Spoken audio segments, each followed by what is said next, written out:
Meus irmãos, a paz do Senhor.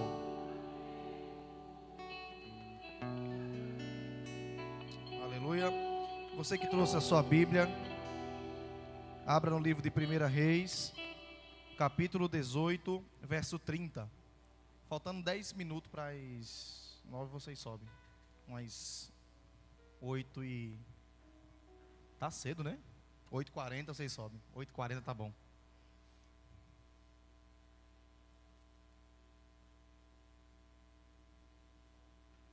Primeira Reis,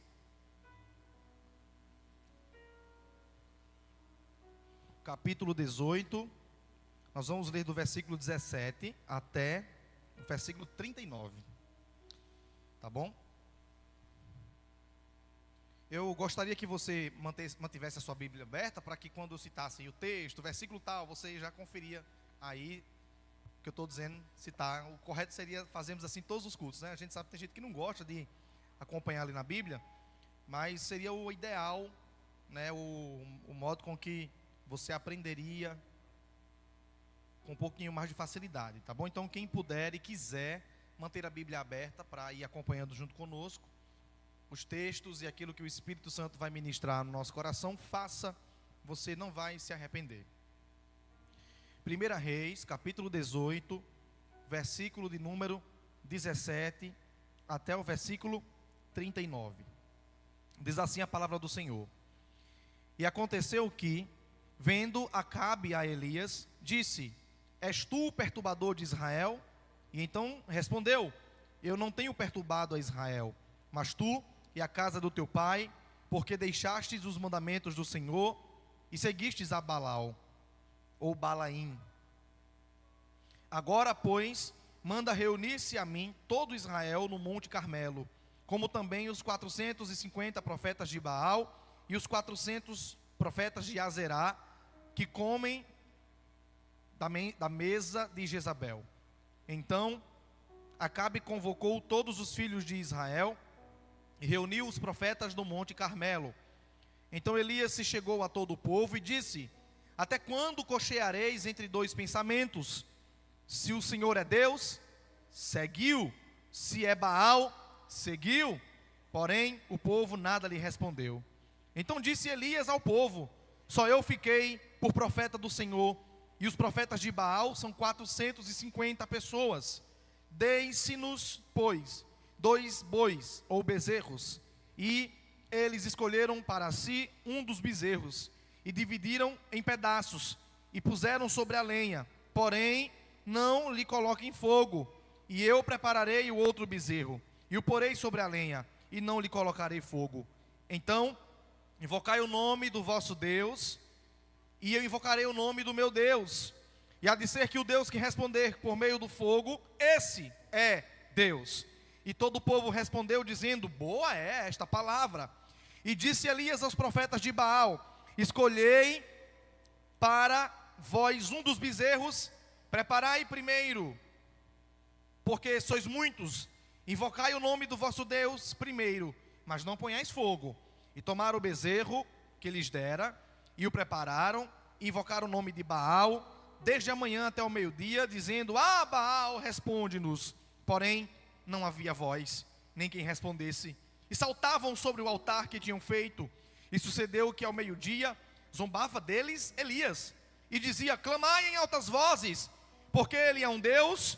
Pode ser que esteja falando, ou que tenha alguma coisa que fazer, ou que esteja em alguma viagem, ou dormindo, e despertará. 28. E eles clamavam em altas vozes, e se retaliavam, se cortavam com facas e com lanças, conforme o seu costume, até derramarem sangue sobre si. E aconteceu que, passado do meio-dia, profetizaram eles, até a hora de se oferecer sacrifício da tarde. Porém não houve voz, nem resposta, nem atenção alguma. Então disse Elias a todo o povo: Chegai-vos a mim. E todo o povo se chegou a ele, e restaurou o altar do Senhor, que estava quebrado. E Elias tomou 12 pedras, conforme o número das tribos dos filhos de Jacó, o qual veio a palavra do Senhor, dizendo: Israel será teu nome. E com aquelas pedras edificou o altar em nome do Senhor. Depois fez uma fenda em redor do altar, segundo a largura de 2 medidas de semente. Então armou a lenha, dividiu o bezerro em pedaços, o pôs sobre a lenha e disse: enchei agora de água 4 cântaros e derramai sobre o holocausto e sobre a lenha. E disse: faça de novo. E o fizeram pela 2ª vez. E disse: faça de novo. E o fizeram pela 3ª vez. De maneira que a água corria por meio do altar e as fendas se encheu de água. E aconteceu que, no momento de ser oferecido o sacrifício da tarde, o profeta Elias se aproximou e disse: ó Senhor Deus de Abraão, de Isaque e de Jacó, ó Israel, manifeste-se hoje que tu és Deus em Israel e que sou teu servo e que conforme a tua palavra fiz todas essas coisas. Responde-me, Senhor, responde-me, para que esse povo conheça que tu és Deus, que tu fizestes voltar o seu coração. Então caiu o fogo do Senhor, consumiu o holocausto, a lenha, as pedras, o pó e ainda toda a água que estava na fenda. E o que vendo todo o povo, caíram sobre os seus rostos em terra e disseram: só o Senhor é Deus, só o Senhor é Deus. E Elias lhes disse: lançai mão dos profetas de Baal, que nenhum deles escape. E lançaram mão deles, e Elias os fez descer ao ribeiro de Quizom, e ali matou a todos. Diga: graças a Deus. Pai, em nome de Jesus, aqui está a tua palavra que será ministrada nessa noite, que o teu Espírito Santo possa falar ao nosso coração e à tua igreja. É assim que nós oramos e agradecemos em nome de Jesus. E você diz: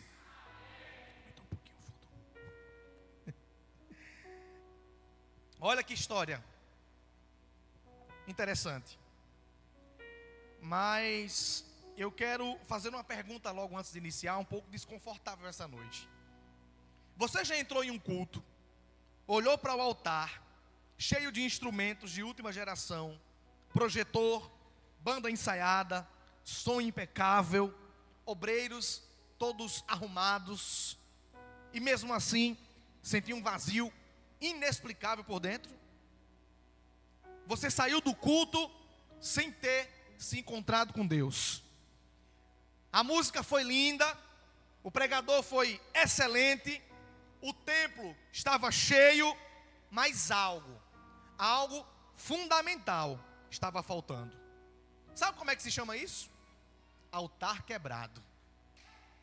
Diga para quem está do seu lado: o altar quebrado. E o que é mais impressionante, né? Essa não é uma crise da igreja apenas dos nossos tempos. Isso já vem acontecendo há 3.000 anos atrás.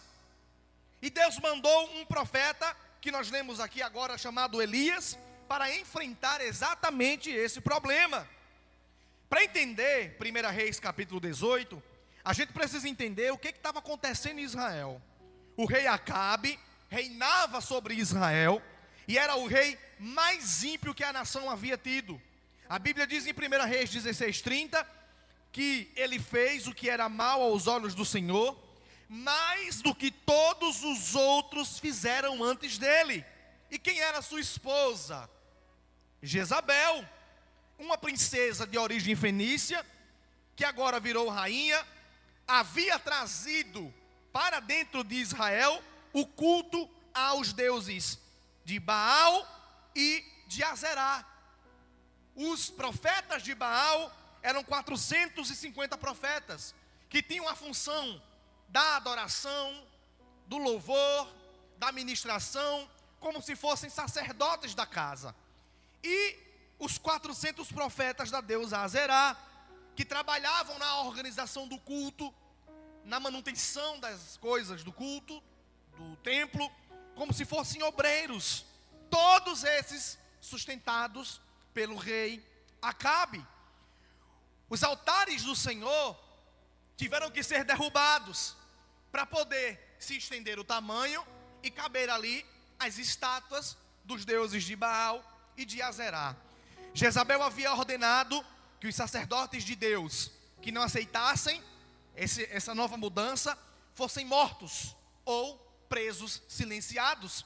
A adoração verdadeira foi substituída por um culto que era esteticamente poderoso, emocionalmente envolvente, politicamente respeitado. mas espiritualmente morto. E aqui está a ironia, na minha opinião, devastadora. Israel nunca foi tão frequentador de culto. Tinha mais profetas, tinha mais cultos, tinha uma estrutura religiosa mais bem equipada, mas o altar do Deus verdadeiro estava em ruínas. Isso soa familiar? Olha o que diz o verso 26, e depois você pula para o verso 29. Tomou Elias os 12 touros e chamou o nome do Senhor. Versículo 29. Mas não houve voz. Não houve quem respondesse. Um chama o nome do Senhor, outro chama Baal, mas ninguém responde. Os profetas de Baal eram os melhores músicos e artistas que haviam naquele tempo de Israel. Eles sabiam executar os rituais com perfeição. Os cultos deles eram intensos, era um culto apaixonado, era um culto emocionante. A Bíblia diz que eles começavam a clamar de manhã e só paravam de clamar e adorar de meio-dia. No caso de Elias, eles até gritavam: Baal, responde-nos. Nós vamos ver na história de Israel que eles, enquanto cultuavam, pulavam, dançavam, aleluia, gritavam, e até derramavam sangue sobre o altar, de tão apaixonado que eles eram por aquele ritual, por aquele culto. Aleluia. Mas o céu estava em silêncio. Por quê? Porque a habilidade sem a revelação é apenas barulho bem organizado. Eu tenho uma palavra dura para essa nossa geração. Hoje muitas igrejas tem muitos cantores e músicos extraordinários, tecnicamente impecáveis, dominaram a teoria musical, dominaram a capacidade de entender sobre notas, sobre cantar no tom, afinamento, tem equipamentos de alto custo, ensaiam horas por semana, mas há um problema grave que poucos têm coragem de nomear. Muitos músicos que lideram a adoração não sabem por que estão ali adorando. Eles não sabem, eles não conhecem a Bíblia que dizem cantar e tocar. Não sabem o que significa a palavra exaltado, propiciação, redenção. Não conseguem explicar a diferença básica entre louvor e adoração, entre hino e louvor e música. Não sabem o básico sobre aquilo que dizem ter e falar e ministrar em Deus. Estão tecnicamente semelhantes aos profetas de Baal. Fazem barulho, criam atmosfera, contêm a congregação, mas o fogo não desce. Já nos alertou sobre isso o profeta Amós, capítulo 5, versículo 23. Amós disse: tira de mim a multidão dos teus cânticos, não quero mais, diz o Senhor, ouvir o som das tuas violas, ou dos teus instrumentos de corda. Deus não estava pedindo silêncio, Deus estava pedindo substância, qualidade, porque antes de aceitar o teu louvor, a tua música, Ele precisa aceitar você primeiro. Baal era o deus cananeu da tempestade, da dança, do louvor, da fertilidade e da prosperidade. O nome Baal significa dono, chefe. O culto a Baal era emocionalmente poderoso. Havia música extasiante, danças ritualísticas, sacrifícios perfeitos. Era a versão antiga do que hoje chamaríamos de grande show do entretenimento gospel religioso. E o povo adorava, juntava multidões, enchia os congressos daquela época. Não porque conheciam Baal, mas porque sentiam algo durante o culto. Sentiam algo. E sentir algo no culto e encontrar Deus no culto é duas coisas totalmente diferentes.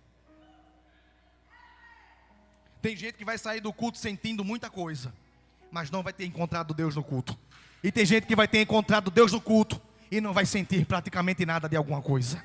Por quê? Porque sentir algo no culto e encontrar a Deus são duas coisas diferentes. E os profetas de Azerá eram semelhantes aos obreiros que tomavam conta do templo. Olha o verso de número 36. E a hora da oblação da tarde, o profeta Elias se aproximou e disse: ó Senhor Deus de Abraão. Repara no contraste da cena daqui, né? Repara só, os 450 profetas de Baal e os 400 profetas de Azerá, horas trabalhando e carregando lenha, e carregando água, e andando, e organizando, e cantando, e tocando, e se cortando, horas fazendo barulho, uma performance linda, maravilhosa. Mas Elias não fez nada disso, fez uma coisa diferente. Verso de número 30. Dá para colocar aqui, por favor, Elaine? Versículo de número 30, 1 Reis 18, 30. Elias fez algo diferente. Então Elias disse: chegai-vos a mim ao povo. E o que ele fez? Restaurou o altar do Senhor que estava quebrado. Sozinho, sem tecnologia, sem estrutura, sem gente, sem pessoas, sem organização. Sozinho, Elias fez uma coisa diferente. Diga assim: ele restaurou o altar. Diga para quem está do seu lado: ele restaurou o altar. Diga mais uma vez: o segredo para mudar a tua vida é restaurar o altar.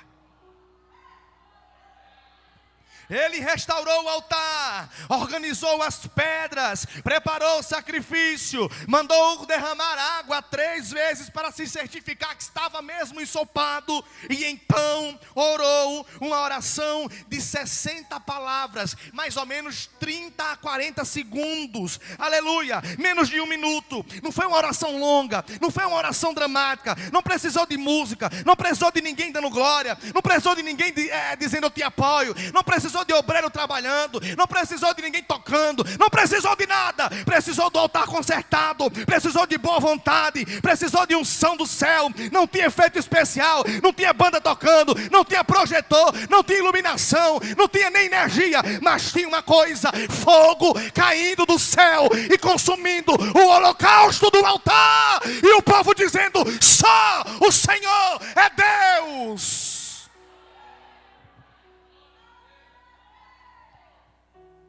Trabalhar na obra é lindo, liderar na obra é um título lindo, mas tornou-se uma função sem conteúdo espiritual em muitas igrejas. Todo obreiro é um líder, e todo líder é um obreiro, aleluia, louvado seja Deus. O obreiro cuida da segurança da igreja, organiza as filas de oferta, recolhe oferta, abre as portas, limpa a igreja, lidera sobre grupos, lidera sobre conjuntos. Tudo isso é importantíssimo, mas Deus não chamou ninguém para ficar apenas com a função de coordenador logístico de igreja e de templo, não. A palavra obreiro vem do grego ergates, significa é aquele que trabalha no que foi proposto, é aquele que labuta sem olhar para o cansaço. Paulo usa essa mesma palavra para descrever os que trabalham para Deus na palavra e na oração em 1 Timóteo 5,17. Mas quando o obreiro não ora,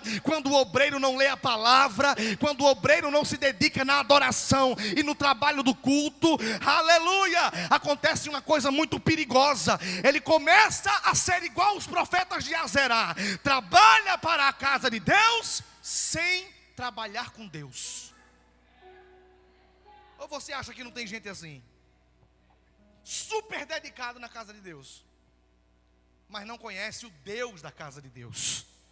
Conhece o templo, mas não conhece o Senhor do templo.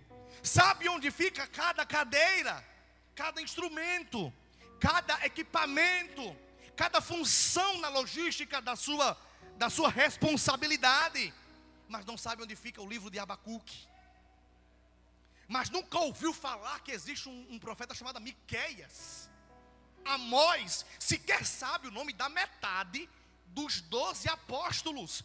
Não conhecem quem é, aleluia, os patriarcas da antiga aliança. Não sabe o que é sequer aliança. Meu Deus. E assim o altar vai se quebrando pedra sobre pedra. Aleluia. Existe uma categoria de hotéis chamado de hotéis fantasmas. São estruturas de hotéis antigos abandonados que permanecem de pé, com toda a arquitetura, com os quartos mobiliados, com os corredores todos limpos, mas completamente abandonados. Ninguém dorme lá, ninguém serve lá. A função original do hotel foi perdida. Uma igreja sem oração, sem um povo que ora, sem um povo que lê a palavra, sem um povo que sabe o que é trabalhar para Deus, é uma igreja fantasma. As luzes acendem, as cadeiras alinhadas, a música toca, mas ninguém mora lá.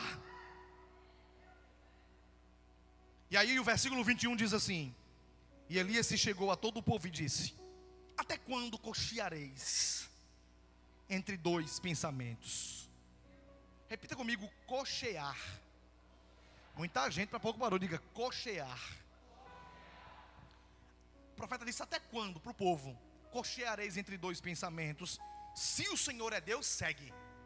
Agora, se para vocês Baal é Deus, segue. Aleluia. Essa talvez é a frase mais brutal da pregação de Elias. A expressão hebraica traduzida no português como cochear entre dois pensamentos é literalmente dizer saltar de galho em galho. O que Elias estava dizendo é: até quando vocês vão que nem macaco saltar de galho em galho? Saltar sobre dois ramos sem nunca ficar definitivamente em nenhum. Irmãos, o povo não havia abandonado totalmente a Deus, não. Eles apenas colocaram Baal junto também. Eles ainda iam aos cultos do Senhor, conheciam as festas e os sacrifícios do Senhor, e diziam ainda que Deus é grande, mas também adoravam a Baal quando convia, quando precisava de chuva, de colheita e de prosperidade. Eles diziam: já que Deus não mandou, vamos pedir a Baal, vamos pedir a Azerá. Quando Elias confronta o povo e dizem assim: vão ficar cocheando entre dois pensamentos até quando? Decidam, Baal é Deus ou o Senhor é Deus? Qual foi a resposta do povo? Põe o versículo 21, por favor. Olha a resposta. O que o povo disse? Nada. Ninguém disse nada. Ninguém quis responder. Ficou nesse negócio: Baal e Deus, Deus e Baal, Baal e Deus, Deus e Baal, Baal e Deus. Uma vez eu fui fazer uma visita na casa de uma pessoa extremamente perturbada por demônios. Cheguei lá, eu vi que ela tinha condições psicológicas e emocionais de escutar e de decidir o que queria ainda. E eu disse para ela, antes de orar, fica um Jairo. Eu estou transmifugando a mensagem para ninguém entender quem é, viu, Jairo? Eu disse para ela, antes de a gente orar por você, expulsar o demônio, eu quero te fazer uma pergunta. Está disposto a servir a Deus e abandonar todos esses pecados? O que a pessoa me respondeu? Nada. Ficou calado. E eu olhando para ele, e ela olhando para mim, e eu olhando para ele, eu vou ficar aqui até ela dizer alguma coisa. E não disse nada. Dúvida. Coração duplo. Não sabe o que quer. Uma hora é aqui, outra hora é ali. Uma hora é aqui, outra hora é ali. Uma hora é bateria, outra hora é violão, outra hora vai pregar, outra hora vai tocar, outra hora... Não sabe o que quer, cocheando entre dois pensamentos. O apóstolo Tiago disse no capítulo 1, a partir do versículo 4, que aquelas pessoas que não sabem o que quer, que tem coração dobre, aleluia, não conseguem chegar a coisa nenhuma, nem a conquistar coisa nenhuma, porque são como as ondas do mar, que vai e vem, e vai e vem, e não conseguem sair dali. Aleluia. E o povo não disse nada. Nada. Aleluia. Não responderam nenhuma palavra. O silêncio era a confissão do que estava acontecendo por dentro. Preste atenção. quando você confrontar alguém que está com problema espiritual, que a pessoa ficar calado, vou fazer assim, ó. Já sabe. Já sabe já. Porque a verdade ela é uma só. Não tem duas verdades. E agora, o que é que eu faço? O que é que eu digo? Não, uma só. Esse silêncio descreve muitos crentes, viu, nos tempos de hoje. Há membros, comecei pelo altar, obreiros, agora vai para vocês. Há membros que frequentam intercessão na segunda, culto na quinta, no domingo, aí quando é na segunda-feira de manhã, negociam desonestamente com o que trabalham. Mantêm os relacionamentos que deveria ter terminado. Consomem conteúdos que cauterizam a mente. E guardam rancores que já viraram fortalezas. Por isso que fica, eu estava pensando em sair da igreja. Claro! Vive cocheando todo o tempo todo. Essa palavra cochear é a que dá origem a coxo. A coxo, que quer andar, mas não pode, que quer ficar parado, mas ainda anda um pouquinho, nem anda muito, nem anda um pouquinho. Coxo de pensamento e de coração. Aleluia. Não é que abandonaram a fé de uma vez, não, é que aprenderam a estar com Deus e com Baal. Cocheando entre dois pensamentos. E qual é a teologia deles? É assim, ó, na hora do culto, sou do Senhor. Fora do culto, as coisas são como são. Aí depende. Isso tem um nome na Bíblia. Cochear entre dois pensamentos. Deus, Baal. Baal, Deus. Sabe como é que se chama? Repita comigo, tibieza. Diga de novo, tibieza. Sabe o que é tibieza? É o que fica entre quente e frio. Como é que a gente fala no Nordeste? Morno. Mornidão, tibieza. Aleluia! Tibieza. Agora Jesus disse algo que arrepia sobre os tíbios, sobre essas pessoas mornas. Apocalipse 3,16. Mas, porque és morno, não sabe o que quer, pé na igreja e pé no mundo. Olha o que Jesus disse, bota aqui para mim por favor. Apocalipse capítulo 3, versículo 16. Porque és morno, nem é frio, nem é quente, estou a ponto de te vomitar da minha boca. Jesus disse, tenho nojo, me enoja gente que é um pé na igreja e um pé no mundo. Vomitar-te-ei da minha boca. Deus prefere um ateu honesto do que um adorador negociante. Deus prefere um prostituto, assassino, um ladrão honesto, que diga assim, não vou para a igreja não porque eu não quero mudança, eu vou viver assim. Perfeito. Tem chance ainda de o Espírito Santo enviar os missionários e jogar a semente. Mas, pé na igreja, pé no mundo. Deus, Baal, da ânsia de vômito. Quando você vê uma comida, ou vê alguém, ou vê sangue, tripa para fora, qual é a sensação de daquilo, de você correr para longe, para você não vomitar? Aí no verso 31, Elias toma as 12 pedras, segundo o número das tribos dos filhos de Jacó.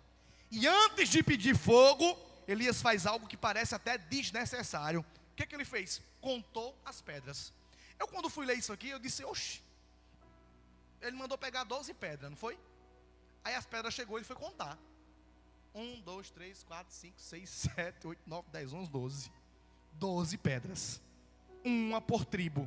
Israel e Judá estavam, irmãos, divididos há décadas. Politicamente eram 2 países distintos. 10 tribos foram para o norte, 2 foram para o sul. Mas Elias, ao usar as 12 pedras, estava dizendo perante Deus, vocês ainda são um. Vocês precisam se lembrar de quem são. Aleluia. A restauração começa pela memória, pela mente, pela identidade mental. Antes do fogo descer, o povo precisa descobrir que eram filhos das 12 tribos, que pertenciam ao Deus de Abraão, de Isaac e de Jacó, para que existam, para que este povo saibam que tu és Deus. E ele conta as 12. de forma seguida e plena, para dizer, é um povo só. Restaurar o altar começa com uma pergunta de identidade. Quem sou eu perante Deus? Quem é você perante Deus?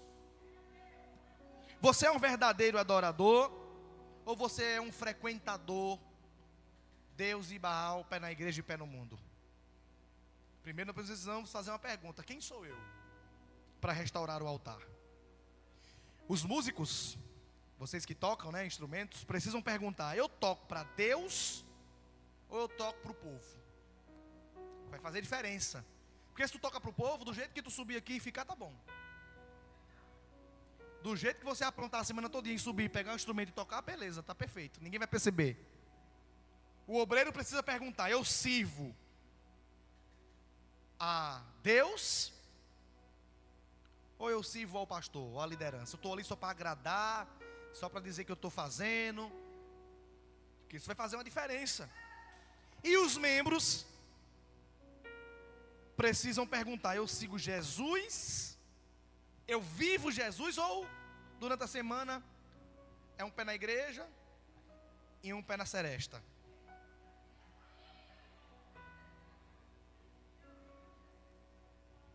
Esses dias eu fui olhar os meninos jogando ali na Arena Walter Martins e encontrei um crente. Porque tem a arena, aí do lado de lá da praça tem uma seresta. É pequeno um ambiente de seresta, mais ou menos desse tamanho do altar aqui, onde o povo fica na seresta lá. Aí tem um crente lá no meio. Aí ele me viu e eu vi ele de longe, eu disse: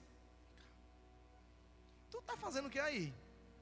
Aí ele disse assim: não, eu vinha do Walter Martins, estava indo para casa, passei aqui no meio. Eu digo: rapaz, no meio da seresta? Sei não, hein? Então você precisa fazer essas perguntas. Para quem é você perante Deus? Frequentador ou um adorador?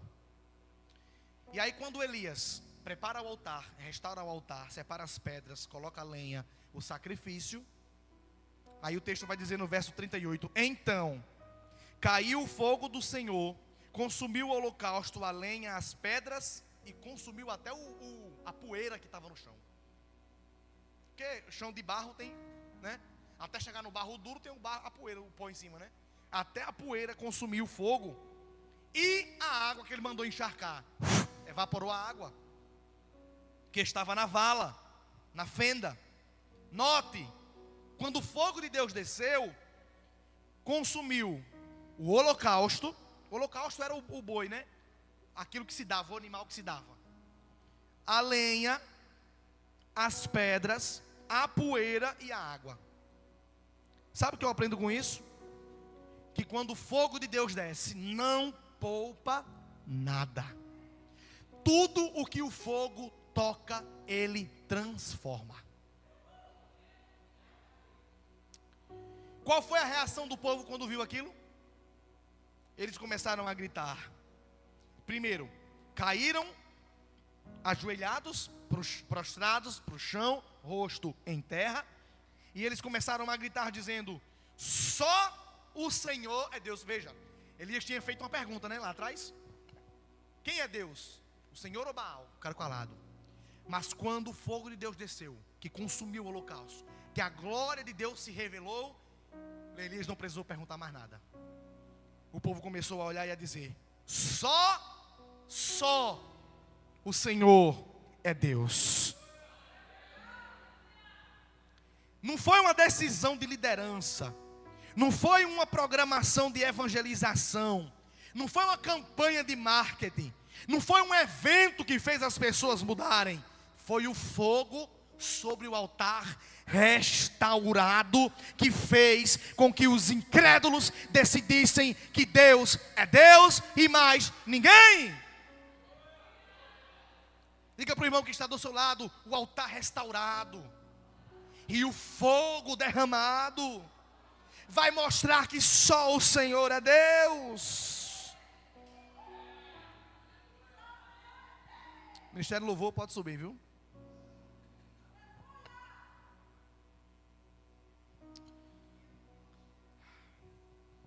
Responda para você: Qual é o estado do seu altar hoje? Do seu. Qual é? Como é que está seu altar? Hoje, agora. Vamos tocar a tua música, de novo, com Acende Outra Vez. Eu te ajudo. Vocês podem subir, mas tem um microfone com fio ali e tem os dois sem fio. Responda para você, qual é o estado do seu altar hoje? Irmão, eu não estou falando do altar do templo da igreja, né? Eu estou falando do altar da sua vida. O altar da sua vida, aquele lugar íntimo, secreto, aonde só você e Deus se encontram. Porque ninguém te conhece.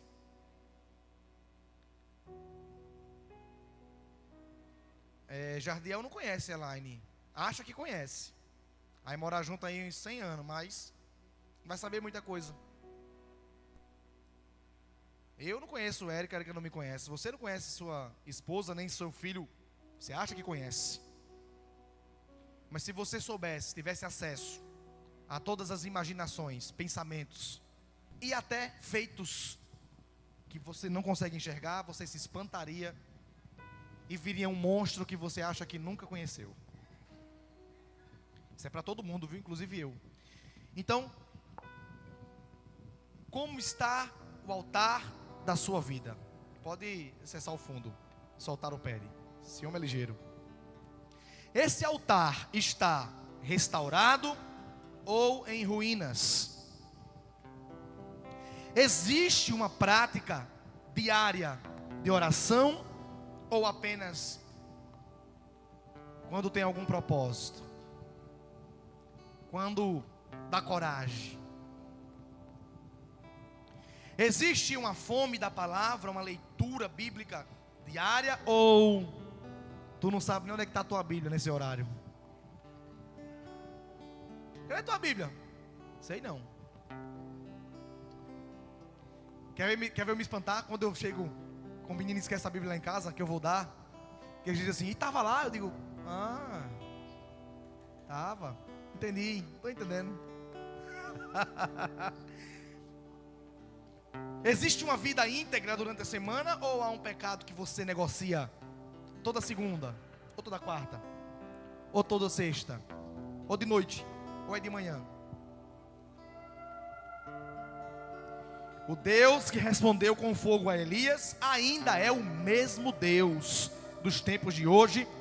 Ele não mudou de nome, ele não mudou de caráter e nem mudou de endereço. Ele não ficou nem mais exigente, nem menos exigente, mas ele tem uma condição eterna: fogo só cai em altares restaurados. Aleluia! O que Elias fez que ninguém mais fez, pastor?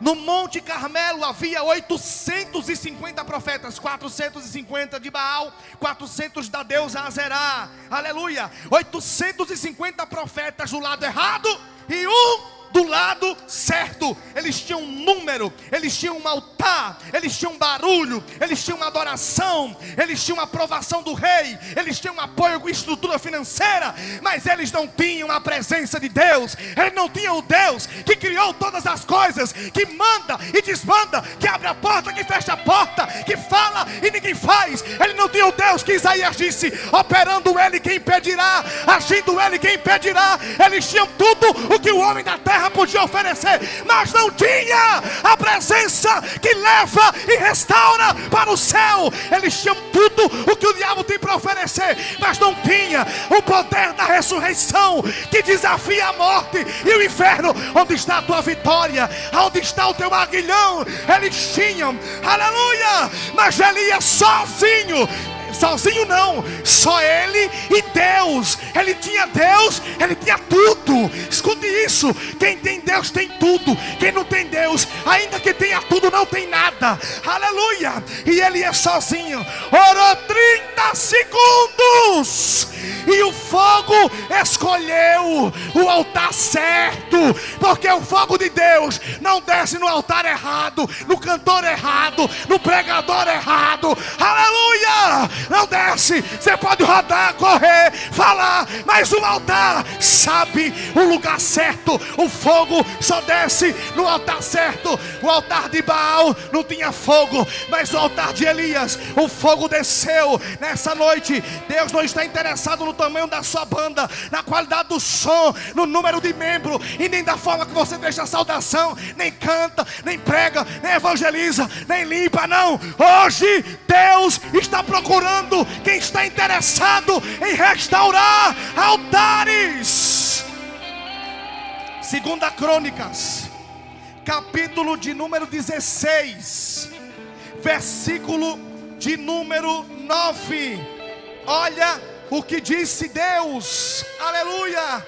Porque quanto ao Senhor, seus olhos passam sobre toda a terra, para mostrar-se forte para com aqueles cujo coração, aleluia, cujo coração é perfeito, aleluia. Olha o que a Bíblia está dizendo: os olhos de Deus andam sobre a terra, procurando Elias, quem não quer negociar, aleluia, procurando profetas. Quando Elias entrou na caverna, com medo de Jezabel, com medo de Acabe, e disse: não vou mais profetizar, não vou mais pregar, porque vão me matar. O que foi que Deus disse? Elias, se tu não for, eu tenho mais 7.000 profetas que não negaram meu nome, que não negaram a minha palavra. Sai da caverna e faz o que eu estou mandando. Eu sou contigo. 1 Reis 18:30. Aleluia. E Elias restaurou o altar que estava, repita comigo, quebrado. Diga para quem está do seu lado: estava quebrado. Olha, ou você restaura o altar, ou você não fará mais parte dele.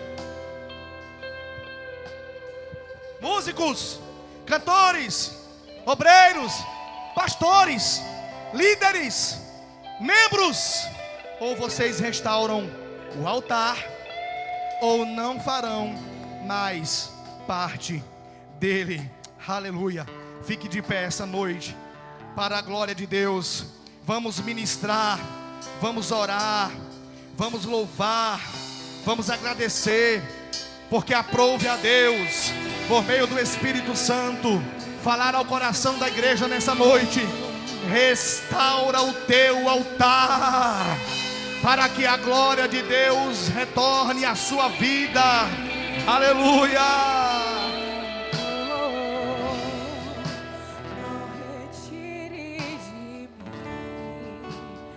Preciso te sentir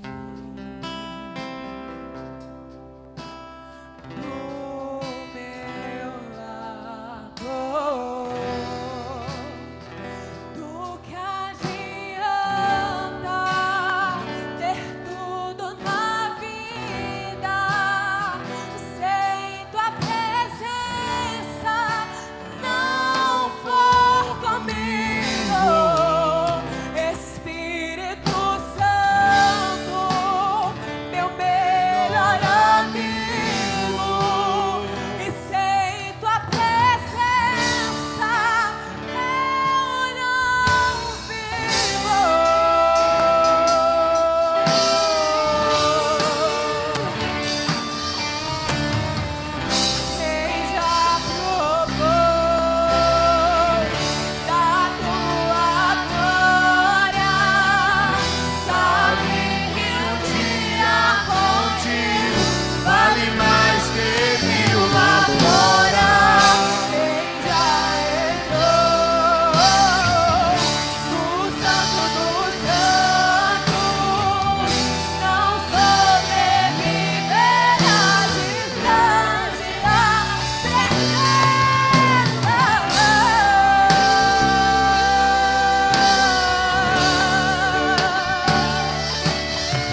fazer a pergunta para vocês: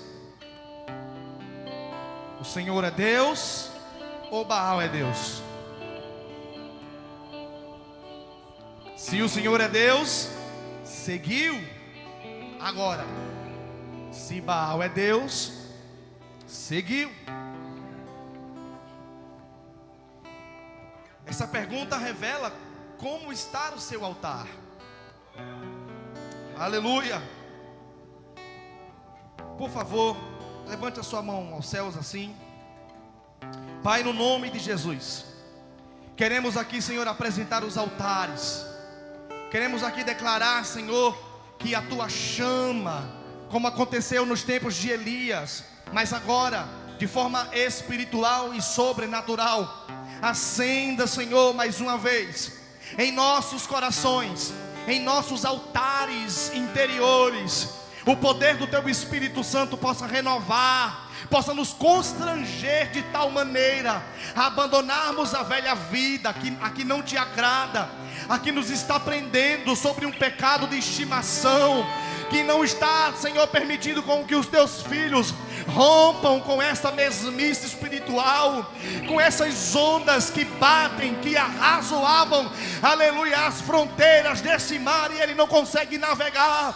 Nós queremos, Senhor, profetizar como Elias fez, como o povo que viu quando o fogo caiu do céu e disseram que só o Senhor é Deus. E nós cremos nessa noite que só o Senhor é Deus, só o Senhor tem o poder de entrar nesse coração, nessa mente duvidosa, aleluia, nessa mente que não sabe o que quer, e se revelar para ele, para ela, de tal maneira que não haja dúvida sobre qual é o propósito, a função, sobre o que o Senhor quer que ela faça, aleluia, e que o teu altar seja restaurado com uma atitude de mudança, de arrependimento. Restaura esse altar, Senhor, com o poder do Espírito Santo.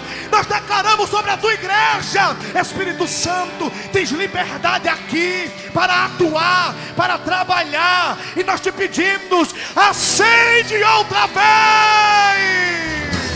acende outra vez tua chama em nós, aviva outra vez, aviva outra vez, acende outra vez tua chama em nós, acende, aviva, aviva outra vez, aviva mais uma vez, acende outra vez tua chama em nós, tua chama, aviva outra vez, aviva outra vez.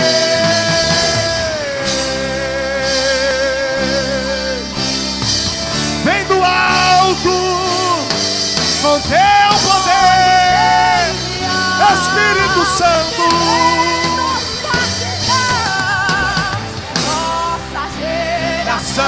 Tem lenha pra queimar e pode incendiar, vem nos batizar.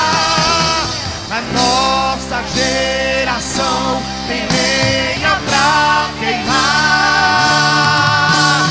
pode incendiar.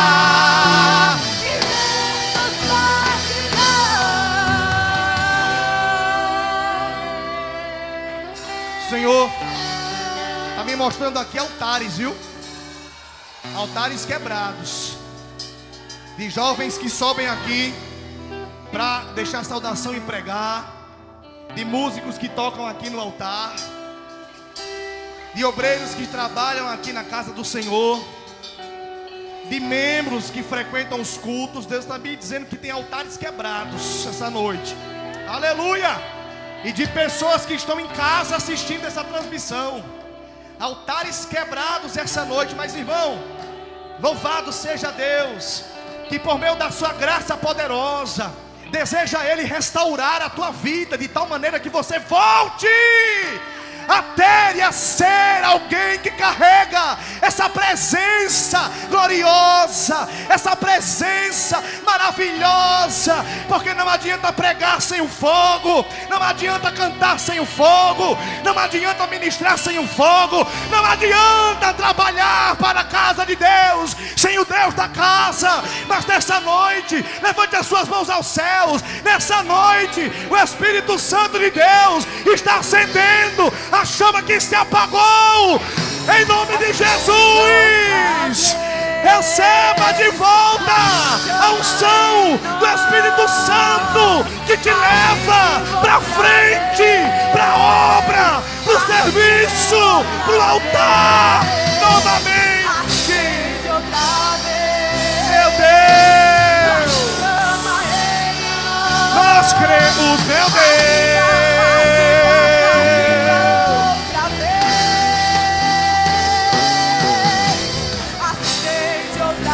Aleluia. Aleluia. Aleluia. Aleluia. Só o Senhor é Deus. Só o Senhor é Deus. Só o Senhor é Deus. Só o Senhor é Deus. Só o Senhor. Só o Senhor. Só o Senhor. Só o Senhor é Deus. Só o Senhor é Deus. Só o Senhor é Deus. Aleluia. Não há espaço para deuses falsos. O altar de Baal será quebrado, enfraquecido, reduzido a cinzas e a pó. Mas o altar de Deus permanece para sempre, porque só Ele é e ninguém mais pode ser. Somente Ele faz e ninguém mais pode fazer. E nós cremos, só o Senhor é Deus. Só o Senhor. E mais ninguém. E mais ninguém. Só Ele sabe. Só Ele conhece. Só Ele entra no profundo e no íntimo do homem e constrange. Só Ele. Só Ele. Por Ele, para Ele e dele são todas as coisas. A glória seja dada ao nome de Jesus para sempre, para sempre, para sempre. O que a história nunca viu vem cumprir, o descrito em Joel. Aviva-nos em fazer o que nenhum homem fez, o que a história nunca viu, o descrito em Joel. Aviva-nos, aviva-nos.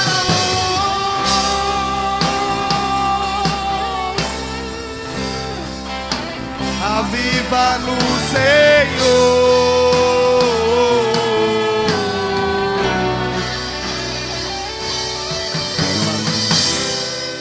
Aleluia, aleluia. Entende isso? Entende?